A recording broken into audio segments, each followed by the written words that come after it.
नमस्कार, जोहार। आप देख रहे हैं कशिश न्यूज और आपके साथ मैं हूं दीपक शर्मा। उंगलियां जब साथ जुड़ती है तो बनती है मुट्ठी, जो मुकाबले में सामने वाले को चित्त करने का मादा रखती है।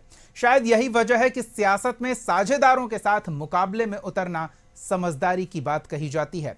झारखंड के अखाड़े में एनडीए और आईएनडीआईए दोनों खेमों में खिलाड़ी अकेले भिड़ने से बेहतर साथ साथ टीम गेम खेलने को तैयार हैं। लेकिन लोकतंत्र में टीम गेम में भी दिलचस्प बात यह है कि मुकाबले का नतीजा दर्शकों के हाथ में होता है, यानी मतदाता के हाथ में। पिछली बार मतदाताओं ने मुकाबले में जिसे जिताया था, क्या इस बार भी उनकी जीत सुनिश्चित है? वो भी तब जब टीम में नए खिलाड़ी शामिल हो गए हैं। सवाल तो पूछेंगे, पहले आपको दिखाते हैं कि पिछली बार यानी कि 2019 की तुलना में इस बार टीम का स्वरूप कैसे बदला है। तो ये ग्राफिक्स के आंकड़े आईएनडीआई अलायंस को 36.50% कुल वोट मिले थे। एनडीए खेमे की बात करें तो बीजेपी को 33.37%, जेवीएम जो उस समय अलग थी 5.45% वोट लाई थी। आजसू को भी करीब, ये ग्राफिक्स में मिस्टेक है, 8.10% वोट मिले थे।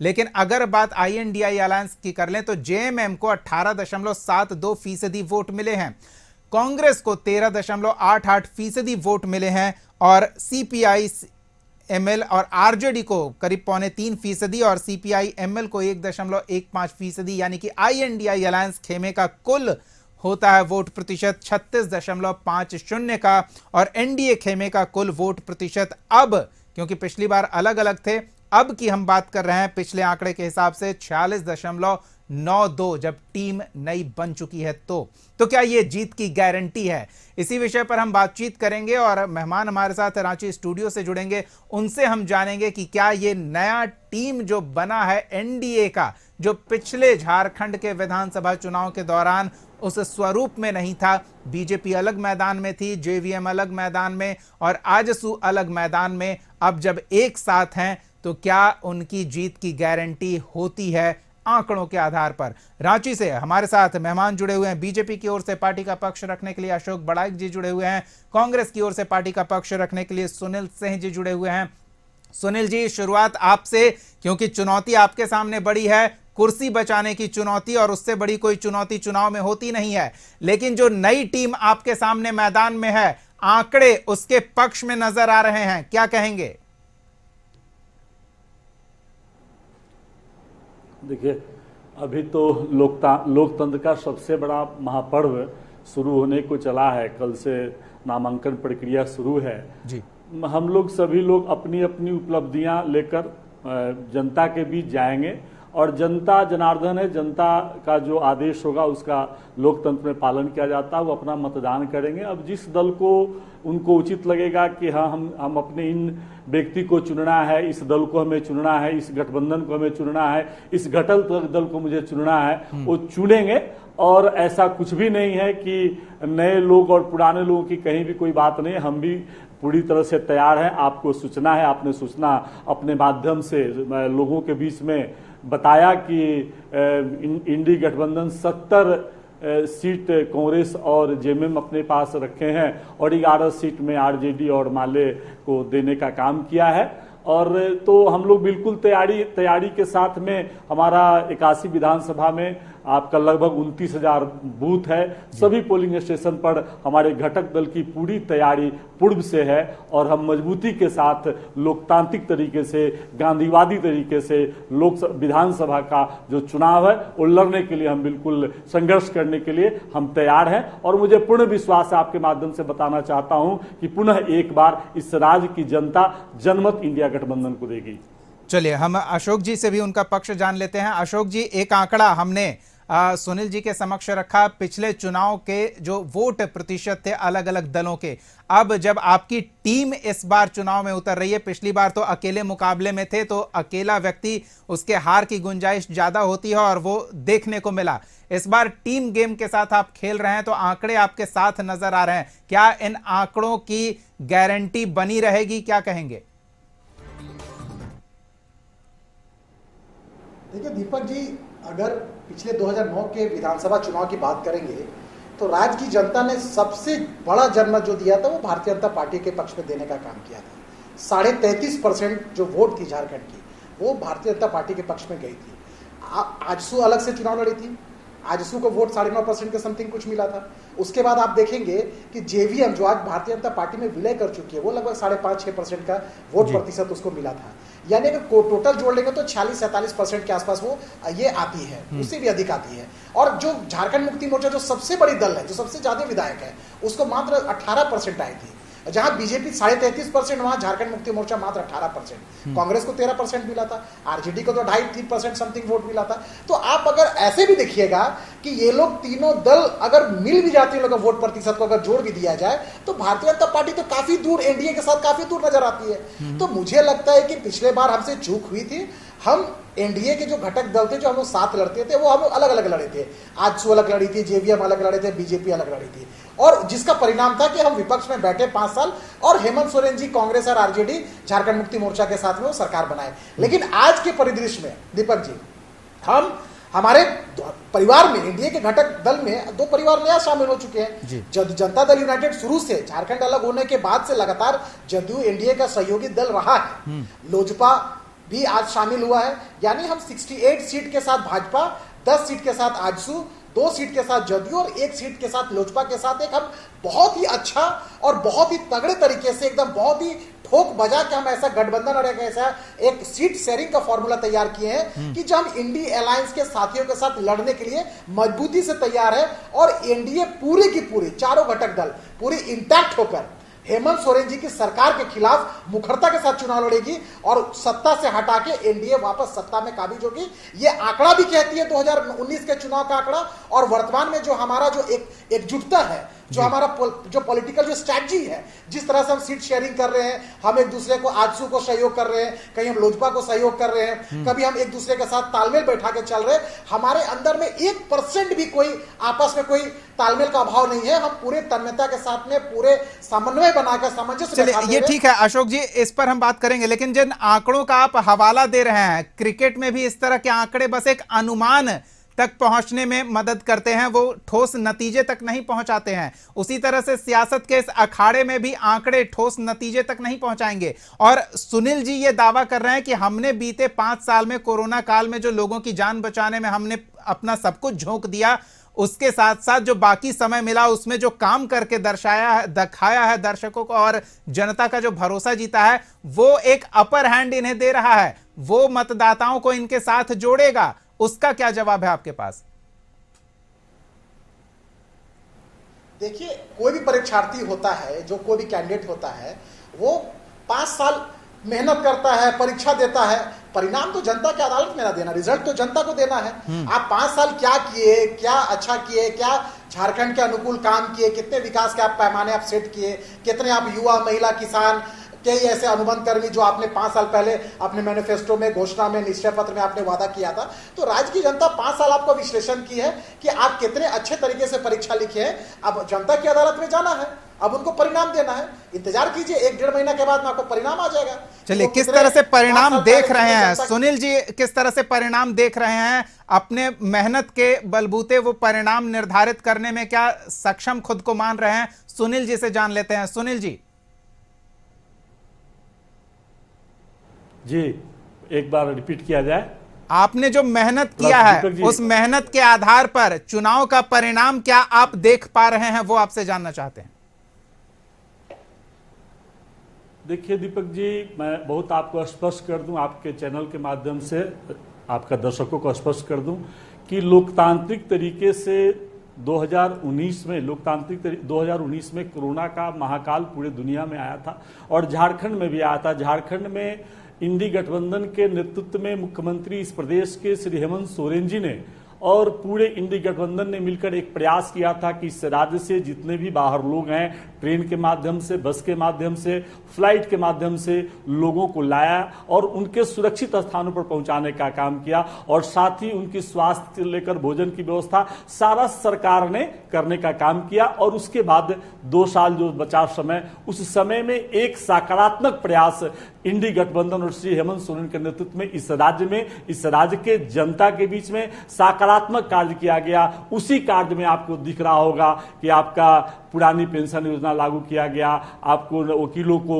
65 वर्ष के वकीलों को पेंशन बढ़ाया गया, आपको 8वीं से 12वीं तक की बच्ची को 40,000 रुपया स्टाइपेंड देने के लिए काम किया गया, आपको पुरानी पेंशन लागू किया गया। तो बहुत सा आप अबू आवास 2 लाख पर काम इस प्रदेश में चल रहा है।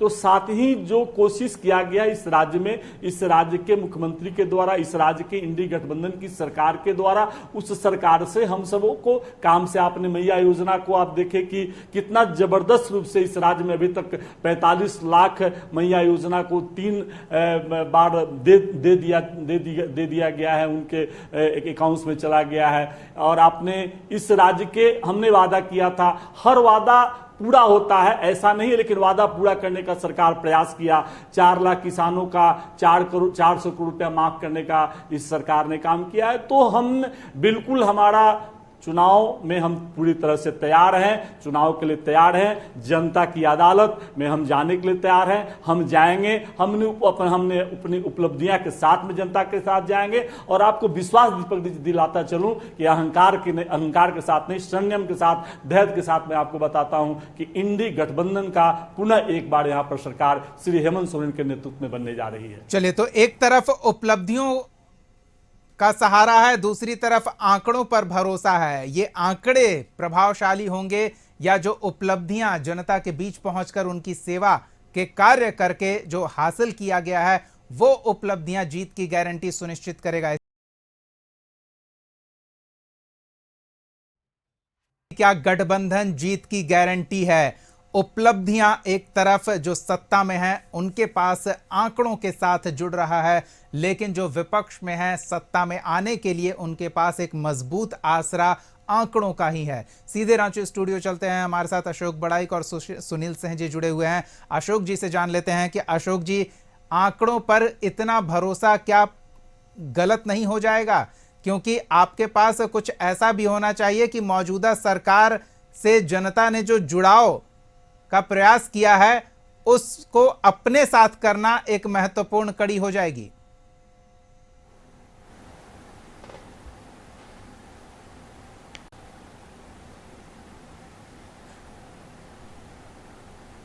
अशोक जी, आवाज पहुंच रही है? जी, वो फिर से रिपीट करेंगे। अशोक जी, क्या आंकड़ों पर भरोसा करना ज्यादा नहीं हो जाएगा? क्योंकि सत्ता में जो हैं उन्होंने जनता से जुड़ने का प्रयास किया है, तो वो जोड़ का तोड़ निकालना होगा ना आपको। सिर्फ आंकड़ों के भरोसे आप जीत जाएंगे, ये गारंटी कौन लेगा? देखिए, इतिहास की जो आंकड़े होती है वो कभी गलत नहीं कहती। हम पिछले 5 साल 2014 से 19 सत्ता में रहे, शासन में रहे, राज्य की जनता ने हमको परिणाम दिया। हमने बिना ईवीएम को गाली दी, उस जनादेश को स्वीकार किया। हम विपक्ष में बैठना मंजूर था हमने, लेकिन कभी ईवीएम को गाली नहीं दिया। हम राज्य के जो भी जनादेश थे, जो भी आंकड़ा थी, जो भी फिगर थी, हम उसको स्वीकार किए, विपक्ष में 5 साल बैठे। अब सेम राज्य की जनता जो 5 साल पहले ये वर्तमान सरकार, हेमंत सोरेन जी की सरकार, जो वादा करके आए, जो घोषणा करके आए, 5 लाख युवाओं को नौकरी, 25 लाख 5 साल में हो जाना चाहिए था, महिलाओं को 2,000 रुपये प्रतिमाह जो भत्ता देना था, यानी 1,20,000 हो जाना चाहिए था 5 साल में, अनुबंध कर्मी, आंगनबाड़ी सहायिका, अनुबंध कर्मी, सहायक पुलिसकर्मी, पारा टीचर, कई ऐसे मुद्दे हैं। उसमें राज्य सरकार पूरी की पूरी फीसदी साबित हुई है। बेरोजगारी भत्ता की बातें तो मत ही कीजिए, किस तरह से राज्य के युवाओं को धोखे में रखा गया, छला गया, ठगा गया। महिलाएं की क्या स्थिति दुर्गति है, राज्य में 8,000 से अधिक महिलाओं के साथ दुष्कर्म की घटना घटी। तो ये पूरी की पूरी 5 सालों में ये सरकार, जो सरकार में बैठे हुए लोग, जो स्टेट स्पॉन्सर करप्शन में जो शामिल है, यानी सत्ता संपोषित जो लोग करप्शन किए हैं, क्राइम किए हैं, यानी जो जेपीएससी जेएसएससी के प्रश्न पत्र लीक में शामिल रहे, सत्ता में बैठे हुए लोग। फिर आप देखिए, जल जंगल जमीन के जो नारे देते थे वो लोग, कहीं ना कहीं झारखंड मुक्ति मोर्चा के बड़े बड़े नेता, कांग्रेस के बड़े बड़े नेता, उसी जल जंगल जमीन को खोखले करके निजी राजस्व बनाए। आलमगीर आलम साहब का 35-65 करोड़ का तो खैर किसी छुपा नहीं है। तो देखिए, कहीं ना कहीं पूरी की पूरी कैबिनेट, मुख्यमंत्री जी कभी जेल गए, उनके कैबिनेट के मंत्री जेल गए, यानी पूरी की पूरी शासन सत्ता या तो प्रोजेक्ट भवन से बैठ चली है, या तो फिर जेल से चली है। तो जेल में किस लिए गए हैं मुख्यमंत्री और कैबिनेट मंत्री साहब, आलमगीर साहब, तो ये राज्य की जनता बखूबी जानती है। तो 5 साल का हिसाब किताब देने का वक्त आ गया है। राज्य की जनता जानती है कि आंकड़े पे मैं भी बोलता हूं कि आंकड़े पे विश्वास नहीं करना चाहिए, लेकिन 5 सालों का जो हिसाब किताब राज्य की जनता आंकड़े के साथ आपको देगी, यह मैं निश्चित और विश्वास के साथ आपको कह सकता हूं। सुनील जी से जवाब लेना बनता है। सुनील जी, भ्रष्टाचार चरम पर, पार्टी के प्रभावशाली और बड़े बड़े नेता जेल का दौरा कर चुके हैं, ऐसे में जनता जब सवाल करेगी तो किस तरह से जवाब देते बनेगा? भारतीय जनता पार्टी के द्वारा, और मैं यह कहने में कोई गुरेज नहीं करता हूं कि 4 दिन पहले आपको मंत्री, पीएचडी के मंत्री मिथिलेश ठाकुर जी पर रेड किया गया, वह इसलिए रेड हुआ कि इस राज्य को बताना था कि यह सरकार कितनी गलत है। उस रेड में अभी तक कुछ भी प्राप्त नहीं हुआ है। आपको दीपक जी मैं बताता चलूं कि पूरे देश में 2014 से 2024 के बीच में 121 रेड हुआ है ईडी सीबीआई का, जिसमें 115 विपक्षी नेताओं पर रेड हुआ है। तो इस राज्य के, इस राष्ट्र के जनता जानती है रघुवर जी की सरकार, 5 वर्षों की रघुवर जी की सरकार, टॉफी घोटाला, टी शर्ट घोटाला, आपका एमयू जो हुआ, आपको पता होगा कि 210 एमयू 2017 में हुआ था, जिसमें 3,10,000 का एमयू हुआ, 900 करोड़ रुपया उसमें लुटा दिया गया। आपको 359 करोड़ का ड्रेनेज सीवरेज सिस्टम का यहां पर टेंडर हुआ, वह पैसा कहां गया किसी को पता नहीं। आपको यह जानकारी होगा कि झारखंड के हाई कोर्ट और विधानसभा के, हाई कोर्ट और विधानसभा के निर्माण के लिए पहला किस्त 300 करोड़ रुपया का हुआ, और दूसरा किस्त जो 300 करोड़ का हुआ वो बिना किसी एनओसी का, बिना किसी टेंडर का 600 करोड़ का कर दिया गया। तो इस तरह की इस राज्य में जो मेहनत 2009 में जब डिप्टी सीएम थे श्री रघुवर दास जी, तो मेनहट पटना हाई कोर्ट ने उसे रिजेक्टेड किए हुए है, और उस मेनहट को इन्होंने बिना टेंडर का, ड्रेनेज सिस्टम का काम इन्होंने बिना टेंडर का नॉमिनेट करके दिया। तो आप समझ सकते हैं कि इनकी कथनी और करनी में कितना एक तो रुकता है। इस राज्य की जनता जानती है। और अभी हमारे साथी ने कहा जेल, तो आपको पता होना चाहिए, इस राज्य को आपके माध्यम से बताना चाहता हूं कि स्पष्ट आदरणीय हाई कोर्ट, माननीय सुप्रीम कोर्ट ने कहा था कि शक के आधार पर आप किसी को भी गिरफ्तार नहीं कर सकते हैं। आप किसी भी तरह का जमीन घोटाला का प्रूफ आप नहीं दे सके। इस राज्य को और स्थिर करने का एक मजबूत प्रयास किया गया, उसका जवाब भी इस राज्य की जनता देगी। आपको पता होना चाहिए, सबको पता होना चाहिए कि जेल निर्दोष को भेजने से इसी प्रदेश में, इस प्रदेश की लोकतांत्रिक इंडी गठबंधन सरकार को कमजोर करने की साजिश हुआ। उसका नतीजा कि जो इनका 12 सीट था 9 सीट पड़ा है, और आदिवासियों में इतनी नाराजगी थी कि पांच आदिवासियों का लोकसभा का रिजर्व सीट पांचों के पांचों इंडी गठबंधन को प्राप्त हुआ। तो आप समझ सकते हैं कि जनता कितना नाराज है इनसे। चलिए जवाब ले लेते हैं। अशोक जी, जनता बहुत नाराज है, आपने निर्दोष लोगों को जेल भेजा, उनके पसंदीदा नेताओं को जेल भेजा, आपको लगता है भ्रष्टाचार का आरोप लगाकर एनडीए को फायदा होगा, लेकिन इन्हें लगता है कि जनता की सहानुभूति इनके साथ है, जिस तरह से बीजेपी ने इनके खिलाफ षड्यंत्र किया। देखिए, सवाल में ही इनका जवाब है और जवाब में ही इनका सवाल है। एक तरफ बोलते हैं कि रघुवर दास जी ने घोटाले की लंबे लिस्ट तैयार करी थी, मैनहट घोटाला, टॉफी टी शर्ट घोटाला, विधानसभा हाईकोर्ट घोटाला। इतने तो घोटालों का नाम अगर ना भी याद रहे तो हाथी उड़ाने की बात कहकर लोग बहुत कुछ याद दिला देते हैं।